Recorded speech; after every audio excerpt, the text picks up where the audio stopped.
45 दिनमै लाखौं रुपियाँ कमाउन सकिन्छ। सायद तपाईले पनि यो कुरा धेरै पटक सुन्नु भएको होला।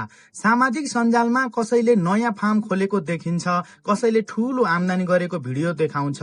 हेर्दा यस्तो लाग्छ ब्रोइलर कुखुरा पालन त पैसा छाप्ने मेसिन नै रहेछ। तर के यो वास्तवमै त्यति सजिलो छ? यदि ब्रोइलर पालनले सबैलाई धनी बनाउने हो भने किन नेपालका धेरै फार्महरू केही वर्षमै बन्द हुन्छन्? किन कतिपय किसानले लाखौं रुपियाँ कमाउँछन् भने कतिपयले ऋण थप्दै जान्छन्? आजको भिडियोमा हामी कुनै हल्ला होइन, वास्तविकता हेर्नेछौँ। यदि तपाईँ ब्रोइलर पालन सुरु गर्ने सोचमा हुनुहुन्छ भने यो भिडियो अन्तिमसम्म हेर्नुहोस्, किनकि अन्त्यमा म एउटा यस्तो गल्ती बताउने छु जुन गल्तीले धेरै किसानको मेहनत, समय र पैसा सबै एकैचोटि गुमेको छ। सबैभन्दा पहिले ब्रोइलर कुखुरा भनेको के हो भन्ने कुरा बुझौं। ब्रोइलर भनेको विशेष रूपमा मासु उत्पादनको लागि विकास गरिएको कुखुरा हो। यसको वृद्धि सामान्य स्थानीय कुखुरा भन्दा धेरै छिटो हुन्छ। राम्रो व्यवस्थापन भएमा करिब 35 देखि 45 दिनमै बिक्री योग्य तौल पुग्न सक्छ।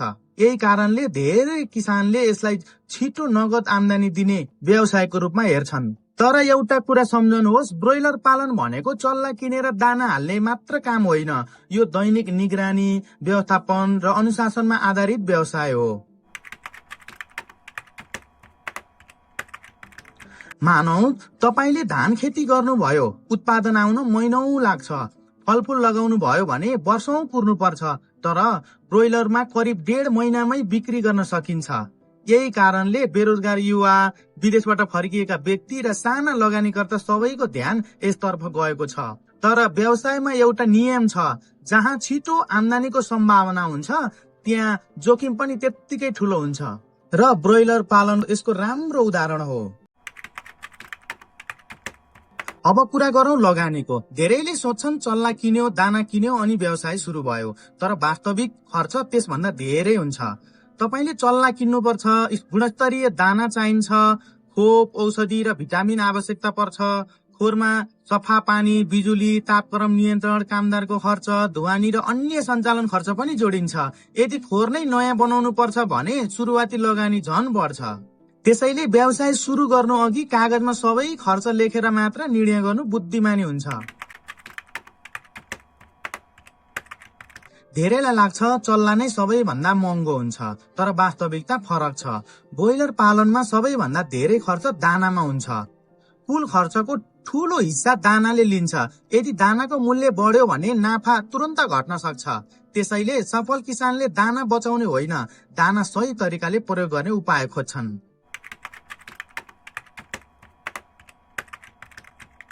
अब कुरा गरौं जोखिमको। पहिलो जोखिम रोग।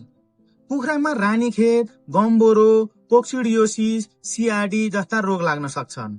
यदि रोग समयमै नियन्त्रण भएन भने केही दिनमै ठूलो क्षति पनि हुन सक्छ। दोस्रो, तापक्रम। सानो चल्लालाई धेरै चिसो भयो भने पनि समस्या हुन्छ, धेरै गर्मी भयो भने पनि समस्या हुन्छ। तेस्रो जोखिम खोर पानी। धेरै किसानले दानामा ध्यान दिन्छन् तर पानीको सफाई बिर्सन्छन्। खोर पानी धेरै रोगको कारण बन्न सक्छ। चौथो जोखिम बजार मूल्य। कहिलेकाहीँ तपाईको कुखुरा बेच्ने बेला बजारमा मूल्य निकै घटेको हुन सक्छ। यस्तो अवस्थामा लागत निकाल्न पनि गाह्रो हुन सक्छ। पाँचौं जोखिम अनुभवको कमी। अरूले कमाएको देखेर योजना बिना व्यवसाय सुरु गर्नु धेरै किसानको ठूलो गल्ती हो।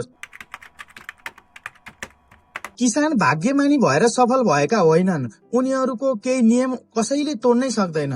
उनीहरू गुणस्तरीय चल्ला छनौट गर्छन्, समयमै दाना दिन्छन्, सफा पानी उपलब्ध गराउँछन्, खोरको तापक्रम नियमित जाँच गर्छन्, खोप तालिका पालना गर्छन्, बिरामी कुखुरा तुरन्त छुट्टै राख्छन् र सबैभन्दा महत्वपूर्ण कुरा भनेको उनीहरू हरेक दिन कुखुराको व्यवहार हेर्छन्, किनकि बिरामी कुखुरा बोल्दैन तर उसको चाल, खाना खाने बानी र गतिविधिले धेरै कुरा बताइरहेको हुन्छ। नयाँ किसानले प्राय एउटै गल्ती दोहोर्याउँछन्, सानो खोरमा धेरै कुखुरा राख्ने, सस्तो दाना मात्र खोज्ने, खोप ढिला लगाउने, रोग लागेपछि मात्रै डाक्टर खोज्ने, बजार कहाँ बेच्ने भन्ने योजना नै नबनाउने र सबैभन्दा ठूलो गल्ती आफ्नो अनुभव भन्दा अरूको कमाईको भिडियोमा विश्वास गरेर हतारमा व्यवसाय सुरु गर्ने। यदि तपाईँ मेहनत गर्न तयार हुनुहुन्छ, दैनिक निगरानी गर्न सक्नुहुन्छ, रोग नियन्त्रणमा ध्यान दिनुहुन्छ र बजारको योजना बनाएर अघि बढ्नुहुन्छ भने यो राम्रो व्यवसाय बन्न सक्छ। तर यदि 45 दिनमै लाखौं कमाइन्छ भन्ने कुरा मात्रै सुनेर सुरु गर्नुभयो भने जोखिम पनि त्यत्तिकै ठूलो हुन्छ। त्यसैले व्यवसाय सुरु गर्नु अघि राम्रोसँग सिक्नुहोस्, अनुभवी किसानसँग सल्लाह लिनुहोस् र सानो स्तरबाट अनुभव बटुल्दै विस्तार गर्नुहोस्। ज्ञानमा गरिएको लगानी नै सबैभन्दा ठूलो सुरक्षा हो। यदि यो भिडियो उपयोग लाग्यो भने लाइक गर्नुहोस्, आफ्ना साथीहरूलाई शेयर गर्नुहोस् र कृषि तथा पशुपालनका यस्तै तथ्यमा आधारित भिडियो हेर्न च्यानललाई सब्स्क्राइब गर्न नबिर्सनुहोस्। म फेरि अर्को उपयोगी भिडियोको साथ भेट्ने नै छु। धन्यवाद। जय कृषि।